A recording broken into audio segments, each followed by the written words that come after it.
Okay, so where we see that the UFO is now gaining acceptance in the minds of the public, this Steven Spielberg Taken series, you know, what a deal. I mean, a lot of Hollywoodization there, and of course they had to make up some stuff because they had a story, they had to end their story, and the real story hasn't ended, okay?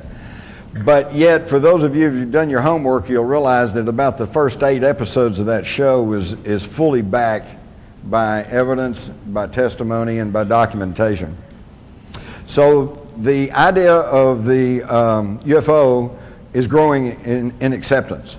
Lagging behind is a parallel issue about the control of secret societies and how they tie together and how that they are pushing harder than ever at this very moment for what they call globalization, or what you may have heard referred to as the New World Order, okay? It's nothing new about it. It's the oldest game on the planet, and they're still pushing it. So I can see that at some point in the near future, these two issues are going to blend together, they're going to meet, and we're going to have a whole new paradigm to deal with, so I'm going to give you folks a little leg up. My initial thesis going into Rule by Secrecy was that these secret societies are not isolated groups, that they do connect, and in fact connect all the way back through history. And I was right. And you can read all about that. So I'm going to quickly run you through the modern secret societies and how they connect, and I'm going to try to do this as rapidly as possible to get to the really good stuff. And some of you all are going to start saying, well, what's this got to do with UFOs? Bear with me, and I think you'll find out.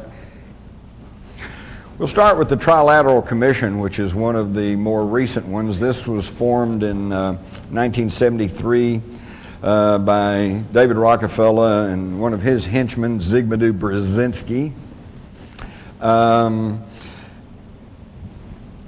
And it was obviously an outgrowth, an extension of the even older and more secretive Council on Foreign Relations, because David Rockefeller and Brzezinski were both members. All 7 original members of the Council on Foreign Relations were members of the, 7 members of the Trilateral Commission were members of the Council on Foreign Relations. So it's safe to say that it was simply a little more open, a little more public, extension of the Council on Foreign Relations. What it also did was, because of its name, trilateral, which refers to the trilateral nations of Japan at that time, to include China now, North America and Europe, the trilateral nations. And so not only was it an effort to have a little bit more open, less secretive organization, but to also to include the Asian economies. They put out various position papers, and I particularly like the one they issued in 1975, Democracy in Crisis, where they basically said and argued that, you know, there's a little bit too much democracy in the United States, and it's just really not good for business, so maybe we need to curtail that a little bit. Now that was 1975, and I asked some of you older folks here about my age, do we have more or less democracy in the United States today? Seems like that they're getting what they want. You might also notice that I found it interesting, the logo of the Trilateral Commission looks suspiciously like a stylized swastika. And that may not be my imagination, as you will soon see. Senator Barry Goldwater, in his book, With No Apologies, just flat stated that the Trilateral Commission is intended to be the vehicle for multinational consolidation of the commercial banking interest by seizing control of the political government of the United States. And in fact, that seems to be what exactly is going on right now, is a merging of corporate with federal government. Which brings us to George W. Bush, who I call a post-turtle. Some of you say, what's a post-turtle? Well, that's a term we have down in Texas. You're driving down a country road and you see a turtle perched up on top of a fence post. That's a post-turtle. You know he didn't get there by himself. You know somebody put him up to it. And you know he can't do anything while he's up there. And basically all you want to do is help the poor creature down. Post turtle. If it wasn't so serious about what's going on, it really would be pretty laughable. So now that tracks back to the even more secretive Council on Foreign Relations. This was formed in 1921 by a group of people that were including Colonel House, who was the right-hand man, shadow to Woodrow Wilson. And their whole avowed purpose was to educate the American public on the desirability of global government. And why did they feel like they had to do that? Because they had already made their first attempt, the League of Nations. Okay? But it didn't work. Why? Because the Senate of the United States said, I'm not sure we're ready to give up our national sovereignty. How many times have you heard the politicians in the last year or two talk about sovereignty? They don't talk about it, do they?